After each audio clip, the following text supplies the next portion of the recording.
에스겔서는 저에게 가슴이 뛰게 하는 책입니다. 매년 통독할 때마다 에스겔서를 통해서 제 마음이 한껏 풍부하게 채워지는 경험을 하는데, 여러분도 이번 주, 다음 주, 2주 동안 에스겔서의 말씀이 여러분을 흥분하게 하고 여러분을 풍성하게 하는 역사가 일어나기를 소망합니다. 에스겔서에 관한 내용을 아주 요약적으로 간단하게 가능한 명료하게 설명해 드리고 오늘 본문으로 들어가려고 합니다. 에스겔서 하면 처음에 기억해야 될 그 내용이 1장 1절인데, 그발강이라는 강가에서 에스겔에게 하늘이 열리는 역사가 일어납니다. 하나님의 계시가 임한 거죠. 에스겔은 매우 힘든 시간을 보내고 있었습니다. 포로로 끌려간 것이죠. 나라가 망한 것도 억울한데, 사실은 에스겔에게 굉장히 큰 혼동은 성전이 무너진 겁니다.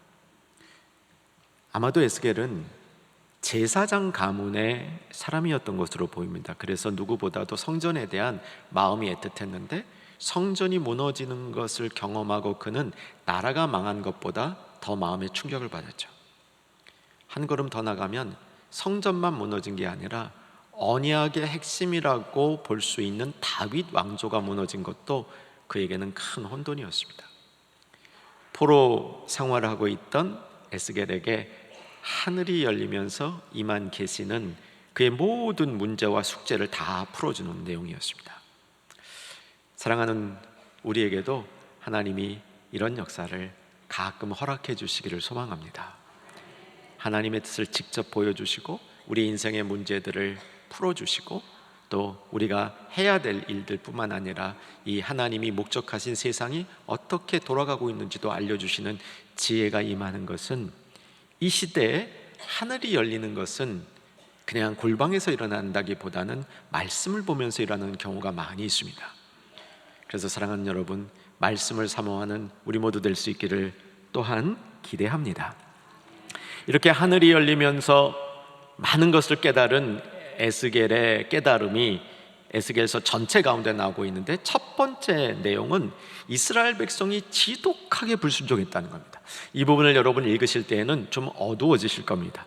사실 에스겔서를 처음 읽다 보면 어리둥절합니다. 하늘이 열리고 일어나같이 환상이 나타나는데 이게 다 그림이 그려지지 않아요. 그래도 읽어가시다 보면 이제 왜 이스라엘 백성이 멸망했는지를 보여주고 있는데, 불순종의 모습인데 이걸 꽤 자세히 그려주고 있습니다. 불순종에도 이 레벨이 있습니다. 제일 낮은 레벨의 불순종은 생각으로 하는 거죠. 내 마음속에 짓는 불순종입니다. 그거보다 조금 더 나쁜 불순종은 삶으로 짓는 겁니다. 알면서도 행하지 아니하며 계속 고집된 길을 가는 거죠. 그것보다 더 심각한 불순종이 신앙의 불순종입니다. 에스겔서에 있어서는 성전의 타락으로, 제사장의 타락으로, 선지자들의 타락으로 이런 종교가 기능을 발휘하지 못하는, 제단이 그 역할을 감당하지 못하는 것이 결국 이스라엘 백성의 멸망이었다고 설명을 해주고 있는 것이죠. 이스라엘 백성이 불순종했을 때 하나님의 영광이 성전을 떠납니다. 에스겔서의 중요한 부분입니다. 성전을 떠났던 영광이 에스겔서 끝날 때 되면 다시 돌아옴으로 회복이 되는 거죠. 성전이 떠날 때 동쪽 문으로 떠납니다. 그리고 동쪽 문으로 떠난 하나님의 영광은 에스겔서 끝부분에 다시 동쪽 문으로 들어오죠. 이스라엘 성을 생각해 보면 동쪽 문은 사람이 다니는 길이 아닙니다. 왜냐하면 거기에는요 골짜기가 있습니다. 깊은 골짜기가 있는데 기드론 골짜기라고 그러죠. 예수님 때도 그 이름이 나옵니다. 그 골짜기가 있기 때문에 동쪽 문은 사람이 많이 레왕하는 그 장소가 아니었습니다. 하나님의 영광은 동쪽 문으로 떠나고 동쪽 문으로 돌아오죠. 여러분, 윤영탁 목사님 혹시 기억하십니까? 우리나라에 아주 활발하셨던 구약 교수이자 충영교회에 섬기셨던, 협동 목사로 섬기셨던 분인데, 원로 목사님께서 2대 3대 목사님과 함께 윤영탁 교수님을 그 당시에 차세대 이 지도자감으로 키우셨습니다.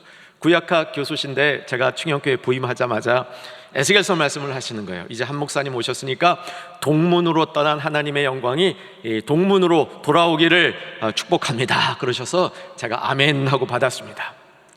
그리고 가만히 생각해 보니까 충영교회 문이 3개 있는데 정문, 후문, 동문. 우리 충영교회는 동문이 중요하다는 사실을 깨달았어요. 가장 많은 사람들이 동문으로 왔다 갔다 하죠. 제가 거기에 도전을 받아서 2019년 초에 에스겔서를 전체 한번 강의한 적이 있었습니다. 에스겔서의 내용은 30장 이후에 나오는 3가지 내용이 정말 우리의 심장을 뛰게 합니다. 저는 그렇습니다. 첫 번째가 새 언약을 맺어주는 거야. 포로로 끌려갔던 이스라엘 백성이 돌아오는 일에 가장 중요한 것은 하나님께서 새 언약을 맺어주셨다는 얘기인데 36장 26절 27절 자막 올려주시고요. 제가 읽을 테인데 여러분 눈으로 따라와 주세요. 또 새 영을 너희 어디에 두고? 속에 두고 새 마음을 너희에게 주되. 이게요 새 언약이에요. 우리가 새 언약을 받기 전에 옛 언약 가운데 있었을 때, 그러니까 모세가 준 율례들을 지켜야 구원에 이르는 그 시기에는 행하기가 너무 어려웠어요. 우리 힘으로 하나님의 법을 다 지킨다는 것은 불가능한 것이죠. 그래서 하나님이 새 언약을 맺으면서 새 영을 우리의 속에 마음에 두고 주신 거예요. 자, 그 다음으로 가보시면 너희 육신 속에 뭐를 제거하고? 굳은 마음을 제거하고. 무슨 마음을 줄 것이고? 부드러운 마음을 줄 것이고. 오늘 여러분 예배 가운데 굳은 마음 제거되고 부드러운 마음 가지는 역사가 일어나기를 소망합니다. 또 내 영을 너희 속에 두어. 반복이죠. 너희로 내 율례를 행하게 하리니 너희가 내 규례를 지켜 행할지라. 이 새 언약이 선포되는 장면이 요건 이제 하나 구절이고요. 몇 장 동안 계속이 되는데 정말 우리의 마음을 뛰게 합니다. 37장에 가면 마른 뼈 골짜기에 있었던 그 뼈들이 살아나는 장면이 나와요. 이게 이제 영적으로 죽었던 하나님의 백성들이 살아나는 장면이죠. 뭐 길게 말씀 안 하겠습니다.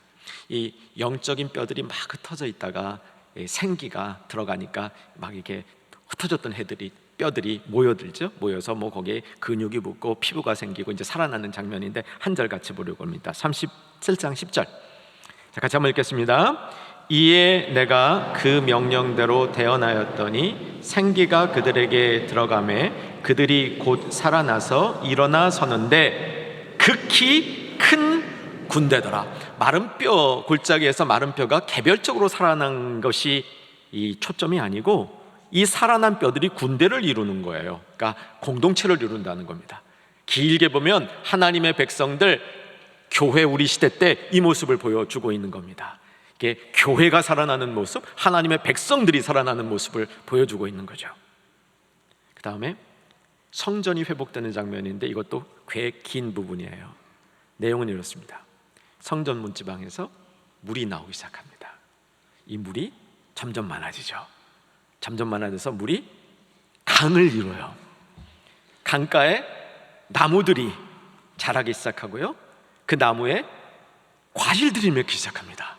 강에 물고기들이 막 살아 움직이기 시작하고요. 이 강이 죽었던 바다로 흘러 들어가니까 그 바다가 또 살아나요.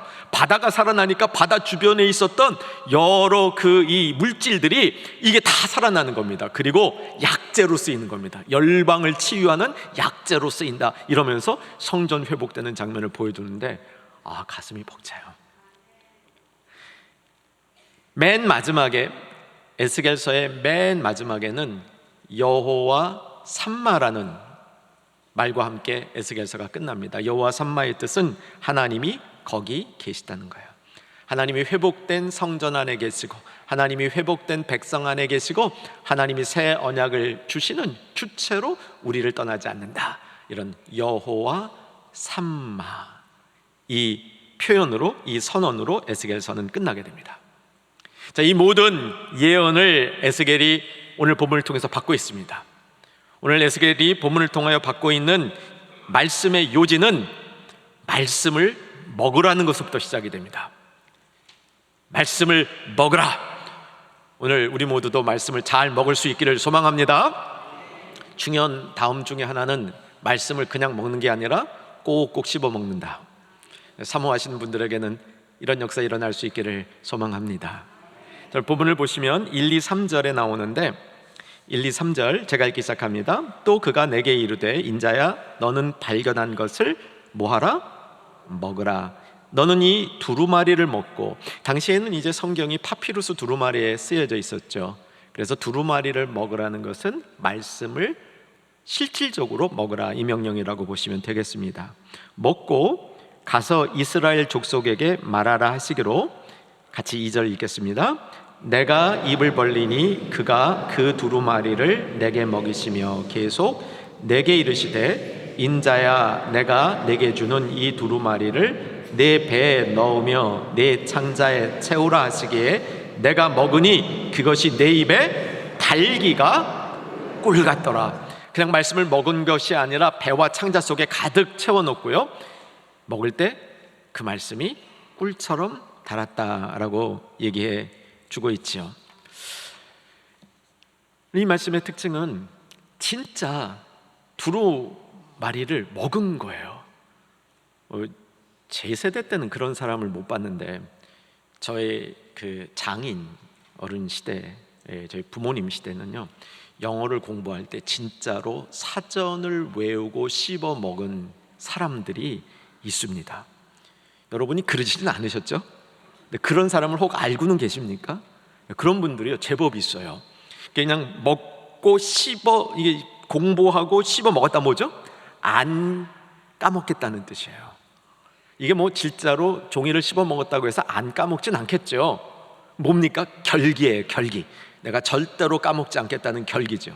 그 결기가 오늘 본문에 나타나는 겁니다. 에스겔도 이 하나님이 주시는 두루마리를 먹고, 이 두루마리를 먹는 것을 통해서 정말 말씀을 내 안에 꼭 보존하겠다는 결기를 보여준 거죠.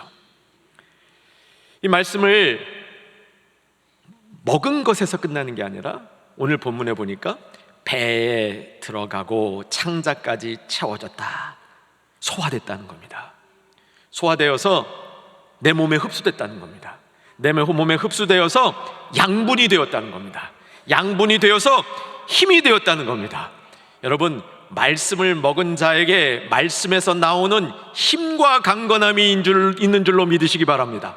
그래서 여러분, 힘이 없으실 때요, 특별히 영적으로 쇠약해졌을 때, 내 삶이 점점 두려워지거나 불안해질 때, 내 삶에 힘이 없을 때 육신의 음식만 잘 드시 마시고 영적인 말씀을 잘 먹어서 배와 창자까지 채우고, 이것이 우리에게 힘이 되는 역사가 일어날 줄로 믿으시기 바랍니다.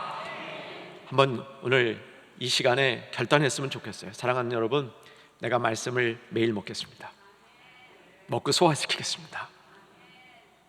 그 소화된 말씀이 나를 꼭 채우게 하옵소서.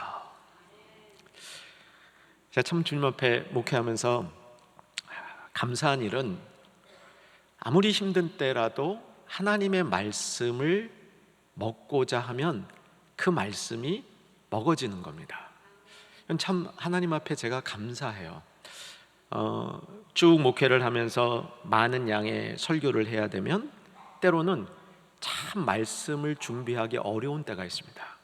마음에 낙심이 되고 주변이 번민스럽고 여러 가지 환경들이 참 목회자에게 말씀에 집중하지 못하게 하는 환경을 만들어낼 때가 있습니다. 설교 바로 직전에 정말 마음을 뒤흔드는 그런 일들이 생길 수도 있고, 또 그것이 사람에 의해서 생길 수도 있습니다. 그런 때는 참 어떻게 말씀을 전해야 되나 하는 이 깜깜할 때도 있습니다. 근데 참 감사한 건요, 언제든지 말씀을 열면 하나님이 그 말씀으로 공급해 주신다는 겁니다. 저는 사랑하는 충현의 가족들이 이 말씀을 듣는 성도들에게도 같은 은혜, 에스겔에게 주셨던 은혜 임할 수 있기를 간절히 소망합니다. 여러분, 이 은혜를 받으면 이 세상에서 지치지 않은 줄로 믿으시기 바랍니다. 이 세상을 살 수 있는 정말 중요한 힘을 얻는 줄로 믿으시기 바랍니다. 말씀이 들어와서 내 안에 있으면 우리를 변화시켜요. 그것이 채워지면 정말 이 세상의 어떤 힘보다도 더 강한 힘이 될 수 있다, 믿으시기 바랍니다. 책에서 본 내용인데요. 어떤 이제 남미의 전도자가 길거리에서 전도를 했답니다. 이제 길거리에서 전도를 하는데 길거리에 있는 사람이죠. 저 사람에게 복음을 전하면 복음이 전달될까? 이런 의문이 들었대요. 그래도 전해야지 라고 이제 복음을 전하려고 가까이 갔더니 성경을 펴가지고 말씀을 이렇게 전했더니 전도하는 소리는 잘 안 듣고 계속 성경만 이렇게 바라보고 있대요. 그래서 말씀에 관심 있는가 하고 이렇게 계속 다가갔더니 하는 얘기가 그 젊은이, 당신이 갖고 있는 그 종이에다가 담배를 말아 먹으면 굉장히 맛있겠네요. 이게 담배 말아 먹기에는 최고의 종이네 그러는 거예요. 그래서 질 수 있습니까? 옆에 앉아가지고 그러면 이거 드릴 테니까 담배를 다 말아 드세요. 근데 그냥 말아 드시지 마시고 읽고 말아 드세요. 읽고 말아 드세요. 그래서 제가 이제 주고 갔다가 얼마 위에 왔대요. 그랬더니 그분이 아주 반갑게 맞이하는 거예요. 내가 자네를 기다리고 있었네. 이 종이에다가 담배를 말아 먹으니까 기가 막히게 맛있었는데 내가 이렇게 쭉 말아 먹다가 마태라는 데서 시작이 돼가지고 요한복음에 갔는데 3장쯤 가서 이 말씀에 내가 동의가 됐다네. 몇 절일까요? 16절 다 아시죠? 이 얘기가 지어낸 얘기인지 실지는 모르겠어요. 저도 읽은 거라서. 이런 역사가 일어날 수 있는 거죠. 사랑하는 여러분, 말씀을 내가 먹을 수 있으면 그게 힘입니다. 그 말씀이 소화되어서 내 배의 창자에 들어가면 그게 힘인 것이죠. 이 말씀을 먹고 오늘 본문의 에스겔은 이 말씀을 먹는 것에서 끝나는 것이 아니라 이 말씀을 먹고 세상으로 나가라는 겁니다. 근데 에스겔에게 지정되었던 장소는 멀리 가는 게 아니었어요. 언어가 다른 문화권으로 가는 게 아니었습니다. 같은 민족 안에서 받은 말씀을 증거하라는 거였습니다. 그러니까 같은 민족 안에서 하나님의 사람으로 살아보라는 이런 도전이었어요. 이 환경을 여러분 이해하셔야 됩니다. 에스겔이 포로로 끌려갔습니다. 포로로 끌려가서 이방인들 가운데 있는 포로들이 모여 사는 곳에 있었던 거예요. 하나님이 에스겔에게 말씀을 주시면서 말씀을 먹여주시고 그것을 소화시킨 다음에 주변에 훨씬 더 많은 이방인들에게 복음을 전하라 그런 게 아니고 그 유대인들, 하나님의 백성들 사이에서 같은 언어권에서 말씀을 전하라고 얘기합니다. 이 장면을 좀 더 생각해 봤으면 좋겠습니다. 본문 5절을 보시죠. 5절을 보시면 5절 한번 같이 읽으면 좋을 것 같습니다. 5절 읽으십시다. 너를 언어가 다르거나 말이 어려운 백성에게 보내는 것이 아니요 이스라엘 족속에게 보내는 것이라. 계속 너를 언어가 다르거나 말이 어려워 내가 그들의 말을 알아듣지 못할 나라들에게 보내는 것이 아니니라. 내가 너를 그들에게 그들은 정녕 내 말을 들었으리라. 같은 언어권의 사람에게, 같은 언어권의 동료들에게 말씀을 전하는 거죠. 사실은요, 이 말씀을 전하는 것, 같은 언어권에서 전하는 게 제일 효율적입니다. 그래서 우리 충영교회의 선교의 전략을 우리들이 관계를 맺고 있고 우리와 함께하던 현지인 지도자, 현지인 사역자들을 집중해서 우리가 선교하는 선교 전략을 세우고 있습니다. 주간 청년에 보시면 현재 16명의 현지인 사역자들이 우리와 동역하고 있습니다. 이 16명의 동역자들 중에 일부는 우리나라에 와서 공부하다가 충영교회를 만나게 된 분들이고요, 또 어떤 분들은 일하러 왔다가 충영교회를 만난 분들입니다. 어떤 분들은 우리나라에 오지 않았었는데 우리 선교팀이 가서 그분들을 만나서 그분들과 친구가 되고 동역자가 돼서 그 나라, 같은 언어를 쓰는 사람들을 위한 하나님의 사역자로 우리가 세운 이런 분들입니다. 얼마나 소중한지 모르겠습니다. 앞으로 우리가 해야 될 과제가 몇 가지 있습니다. 첫째는 이 현지인 지도자들이 그들과 동역할 수 있는 다음 세대 현지인 지도자들을 세워야 됩니다. 작년부터 충영교회가 이 일을 감당하기 시작했습니다. 그래서 실제로 16명이지만 그 한 명당 밑에 또 동역자들이 세워져 있는 상태이죠. 또 하나 필요한 게 있어요. 정말 우리가 깊게 동역할 분들 중에는 그 중에 한국어를 좀 잘할 수 있도록 도와야 될 것 같습니다. 현지인 중에 한국어를 잘할 수 있는 분이 있다면 정말 우리와 동역하는데 큰 유익이 되겠지요. 그리고 우리 중에도 그 나라 말을 좀 잘하는 훈련을 했으면 좋겠습니다. 여러분, 선교에 긴 관심이 있으시면요, 여러분 관심 있는 그 나라 말도 잘 배울 수 있기를 소망합니다. 그런 면에서 사실 우리가 말을 잘 배우는 것보다는 그 나라 말을 원래 할 수 있는 사람이 하나님 말씀을 듣고 변하고 회복되어지고, 그래서 이 그 문화를 위한 사역자로 세워지는 것이 매우 중요하다는 사실을 알게 되죠. 사랑하는 여러분, 충영교회 선교가 잘 될 수 있기를 기대하고 기도해 주시기 바랍니다. 그리고 교회가 나가는 현지인 사역자들과 동역하는 것이 에스겔의 모델에 있어서도 적절하다는 사실을 알고, 우리가 현지인들을 정말 잘 세워서 현지인 중에 우리와 문화적으로 소통할 수 있는, 그냥 언어만 소통하는 것이 아니라 문화적으로 소통할 수 있는 현지인 사역자들이 세워질 수 있기를 주님 앞에 한번 소망해 보시기를 바랍니다. 근데 에스겔이요, 분명히 같은 말을 쓰는 사람들에게 가서 하나님의 말을 전하는데 이 사람들이 전혀 다른 문화권에 있는 사람들처럼 느껴지는 겁니다.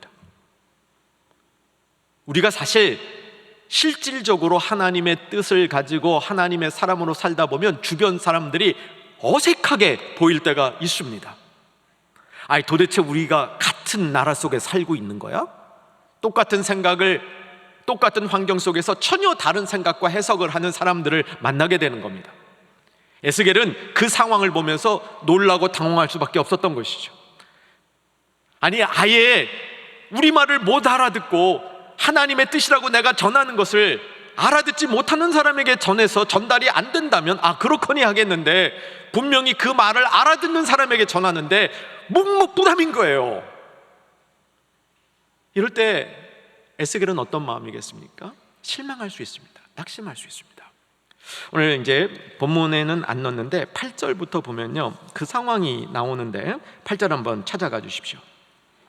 8절 눈으로 따라와 주시면, 보라, 내가 그들의 얼굴을 마주 보도록 내 얼굴을 굳게 하였고 그들의 이마를 마주 보도록 내 이마를 굳게. 이게 참 무슨 뜻인지 이해가 안 되죠. 이거예요.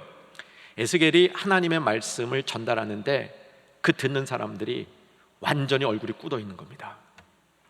아주 이마가 단단하게 느껴지는 겁니다. 여러분, 제가 여러분에게 말씀을 전하는데 여러분들이 다 얼굴이 굳어져 있어.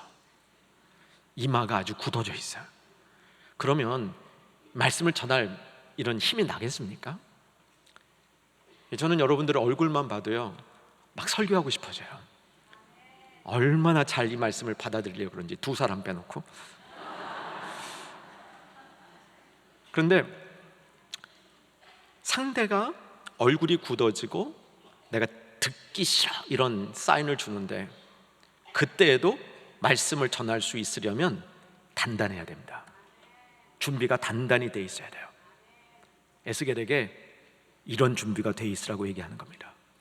분명히 알아들을 수 있는 말로 알아들을 것 같은 상대에게 전하는데 상대의 반응이 100% 무시하거나 안 들으려고 하는 그 표정과 마음을 지을 때, 그때에도 마음이 흔들리지 말고 굳건하고 꼿꼿하게 서서 말씀을 전하라는 겁니다.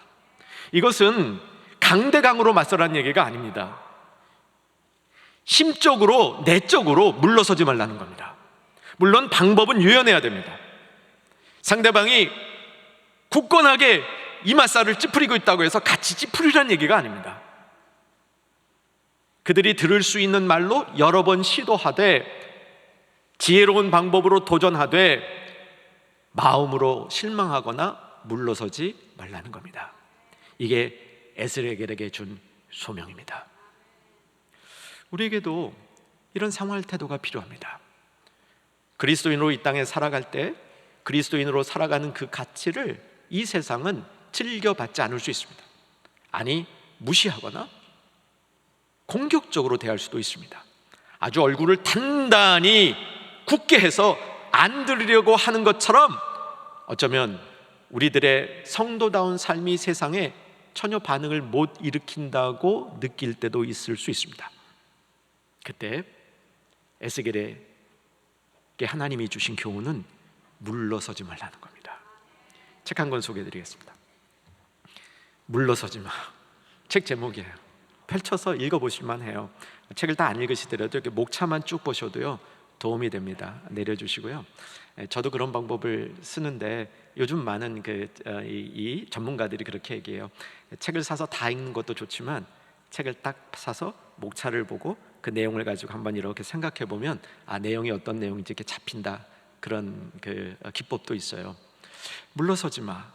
저자가 데이빗 플랫이라는 분입니다.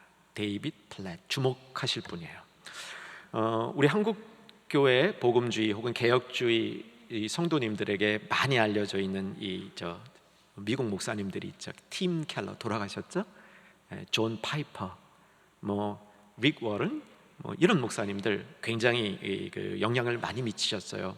그런데 데이빗 플랫 목사님은 이들 뒤를 이어서 영어권 전체에 영향을 미치고 있는 젊은 목회자 중에 한 분이신데, 앞에 세 분들은 이제 70이 넘으셨죠. 이제 돌아가셨고, 팀 켈러 목사님은, 이 데이빗 플랫 목사님은 1978년생이세요.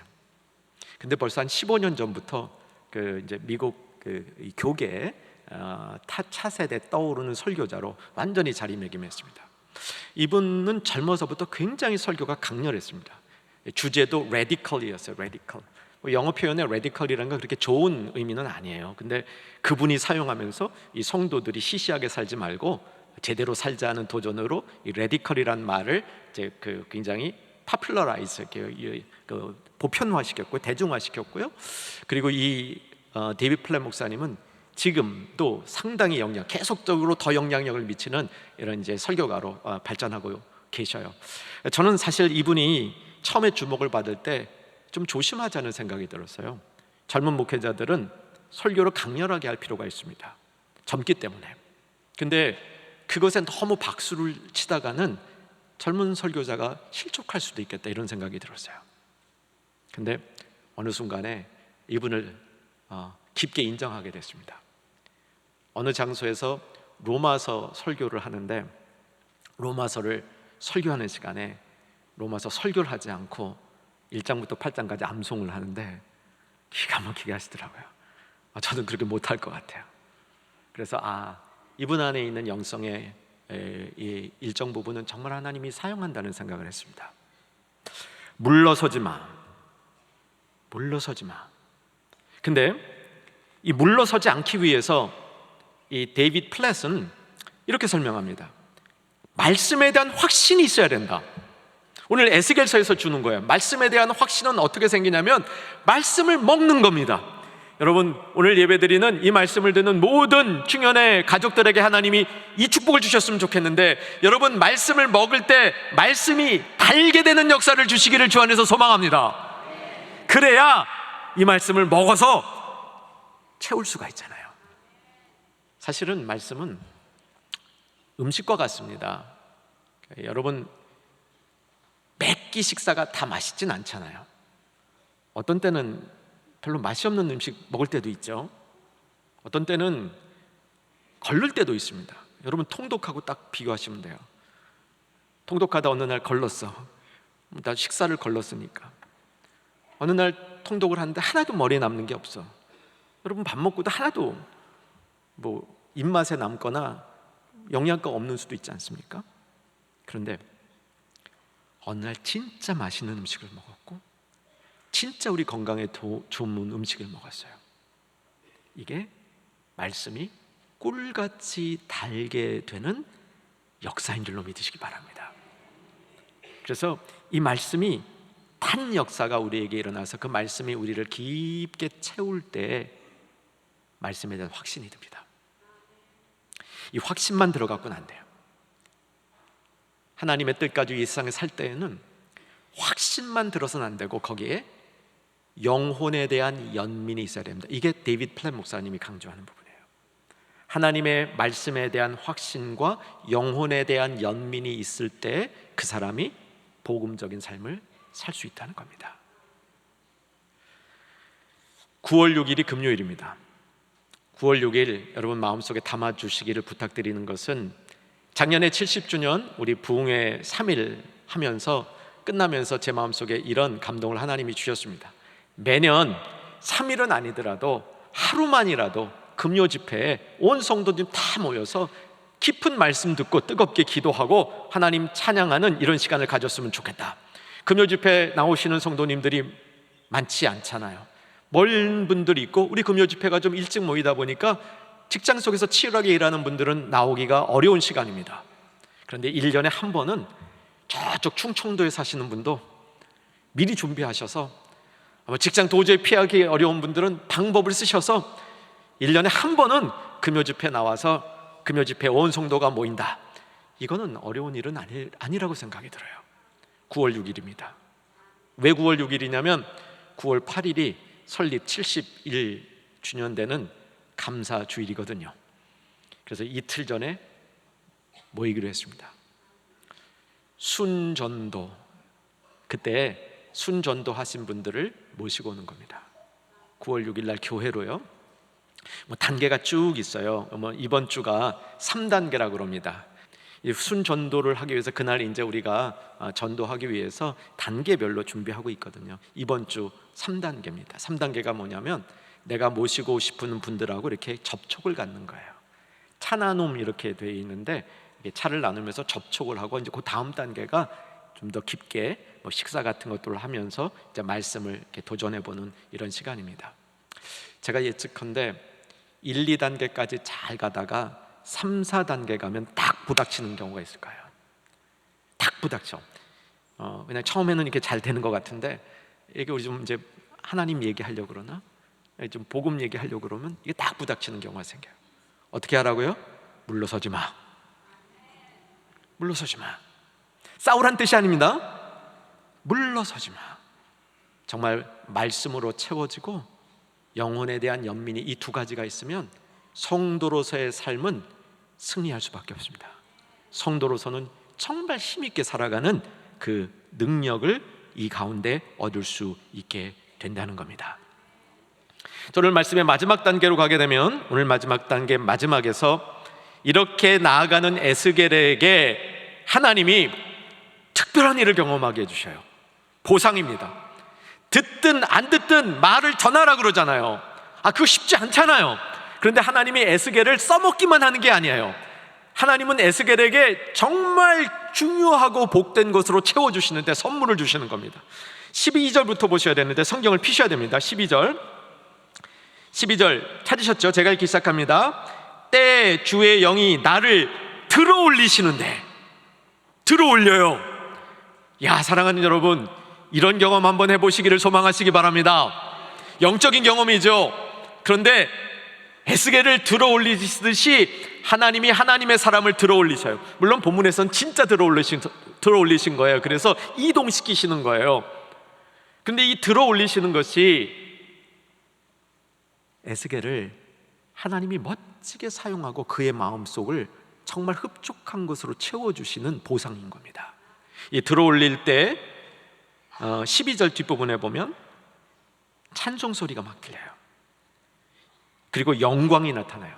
하나님의 처소로부터 영광이 나와요. 13절에 보면 찬송 소리와 큰 소리들이 생물, 여기서 생물은 천사들이죠. 하나님 보좌를 보호하는 생물들의 날개가 부딪히면서 나오는 정말 놀라운 크고 아름다운 소리, 정말 이 세상에서 들을 수 없는 그런 놀라운 소리들이 들리는 겁니다. 이렇게 에스겔을 위로해 주십니다. 저는 소망이 있습니다. 하나님을 사랑하는 여러분들에게도 에스겔에게 주신 이 경험이 있기를 소망합니다. 하나님이 이렇게 들어올리시는 역사. 그러면서 14절이 눈여겨볼 부분인데 14절 읽겠습니다.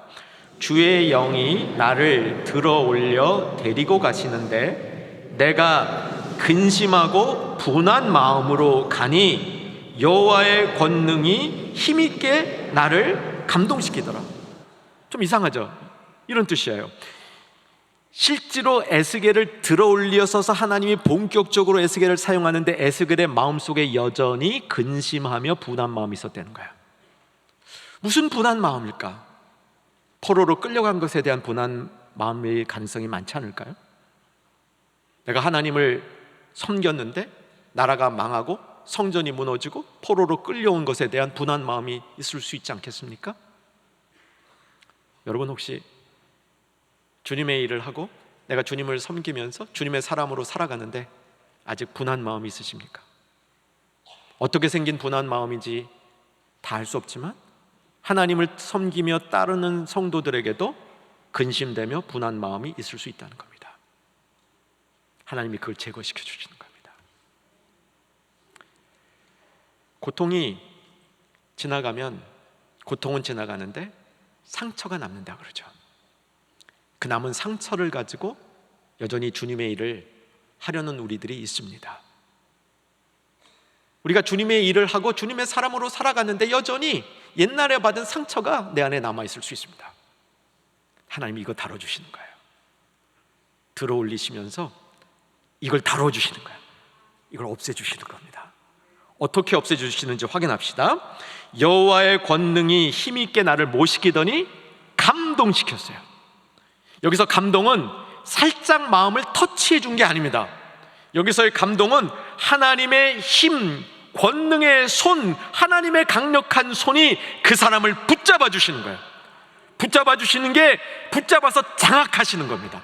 완전히 장악해서 하나님의 능력으로 그 사람을 덮어주시는 겁니다. 이렇게 변화시키는 겁니다. 사랑하는 여러분, 하나님 앞으로 나아갈 때, 하나님이 우리를 부르실 때 에스겔에게 주셨던 그 역사를 한번 잘 기억했으면 좋겠습니다. 시작이 말씀을 달게 먹는 겁니다. 그 말씀이 채우는 겁니다. 그리고 채워진 말씀을 가지고 그 상태에서 세상으로 나가는 겁니다. 두려움이 있더라도 물러서지 않는 겁니다. 하나님이 어떤 때 그 속에 있는 분하고 근심된 마음을 싹 없애주신다는 겁니다. 강한 손으로 붙잡아서 덮어서 완전히 장악하셔서 하나님의 사람을 쓰신다는 겁니다. 여러분 혹시 오늘 말씀의 마지막 부분 하나님이여 나를 장악하소서, 나의 분한 마음, 나의 근심된 마음 감동으로 없애주시옵소서, 이런 기도와 마음의 소원이 약했다면 오늘 말씀을 따라 그렇게 세워지는 복된 성도들 되시기를 주의 이름으로 축원합니다.